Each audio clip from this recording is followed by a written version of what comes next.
Kucing terkena santet.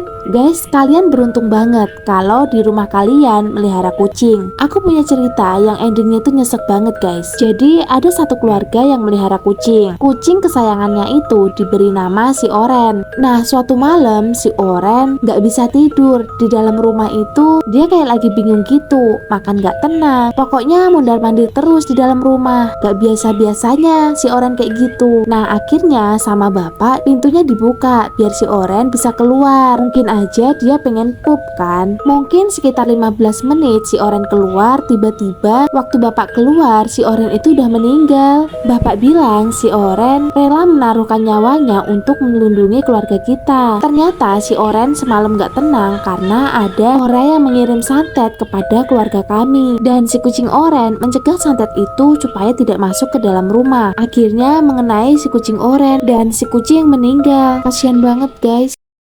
Kalian pernah gak sih bohong sama orang tua terus kualat? Waktu itu pas malam minggu aku bilang sama orang tua, bilangnya mau belajar kelompok, padahal aku mau pergi nonton konser. Nah, pas lagi seru-serunya nonton konser, tiba-tiba ibu nelpon. Aku mau mengangkat juga gimana gitu. Nanti kalau diangkat ketahuan dong berisik. Soalnya waktu itu tuh konser rame banget. Ya udah, akhirnya panggilan telepon ibu aku diemin aja. Aku lanjut menikmati konser. 1 jam setelahnya, pas aku lihat HP, ternyata banyak banget panggilan dari ibu. Singkat cerita, aku udah nyampe rumah nih. Terus aku nanya ke ibu, kenapa tadi nelpon? Si ibu nelpon aku berkali-kali, soalnya dia dapat telepon misterius. Malam itu ibu dapat telepon dan dia itu yakin banget kalau itu suaraku. Terus kata ibu, aku tuh ngomong, "Bu, tolong bu," dengan suara lirih dan kayak orang kesakitan. Ibu aku langsung panik dan nelponin aku. Karena nelponnya pakai telepon rumah, makanya nggak bisa dilacak. Dan sampai sekarang kita nggak tahu siapa penelpon misterius itu. Kalian pernah dapat telepon misterius?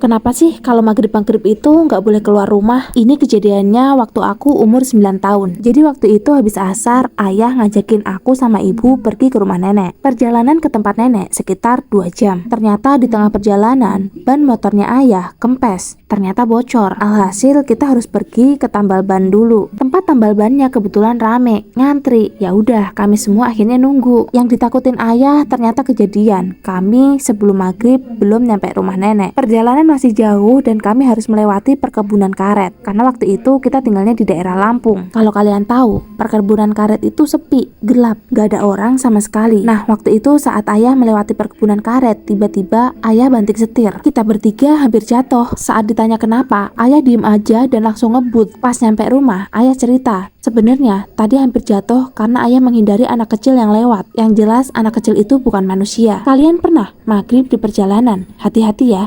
Ada yang pernah digangguin setan di rumah sendiri? Aku pernah ngalamin kejadian terhoror di rumah aku sendiri. Kejadiannya tuh siang. Waktu itu aku lagi gabut banget, soalnya aku sendirian di rumah. Orang tuaku pergi kondangan, sedangkan kakakku lagi main. Aku memilih untuk main HP aja sambil rebahan. Sekitar jam 1 siang, aku lagi iseng scroll-scroll TikTok. Tiba-tiba aku kebelet pipis. Ya udah dong, aku keluar dari kamar dan posisi kamar mandinya itu deket dapur. Tapi guys, waktu aku lagi jalan mau ke kamar mandi, di dapur aku ngeliat di sebelah kulkas ada nenek-nenek yang berdiri sambil megangin rambut yang berwarna putih. Aku panik dan langsung ke kamar mandi, kan udah kebelet banget kan. Di dalam kamar mandi aku galau banget, mau keluar apa enggak? Apa aku harus nungguin orang tua pulang? Enggak mungkin kan lama-lama di kamar mandi. Akhirnya aku keluar, ternyata si nenek-nenek itu udah nggak ada. Aku ketakutan dan nggak berani di dalam rumah. Aku nungguin orang tua di depan rumah. Kalian pernah ngalamin juga?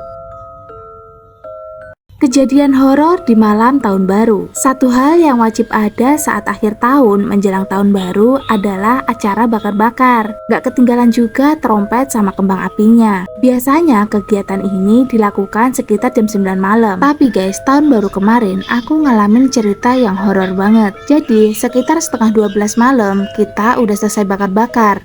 Semua lanjut makan sambil nungguin kembang api jam 12 malam. Nah, jam 12.00 kita mulai nyalain kembang api dan tiup trompet. Tahun baru kemarin seru banget, meriah. Tapi guys, tiba-tiba kita semua menjadi merinding. Soalnya kita mencium bau wangi melati. Baunya itu wangi banget. Saking wanginya, kita tuh jadi ketakutan. Akhirnya kita semua lari ke dalam rumah. Dan bekas bakarannya pun belum diberesin. Kata emak, besok aja beresinnya. Karena semua pada takut. Tahun baru kemarin kalian ngalamin kejadian apa guys?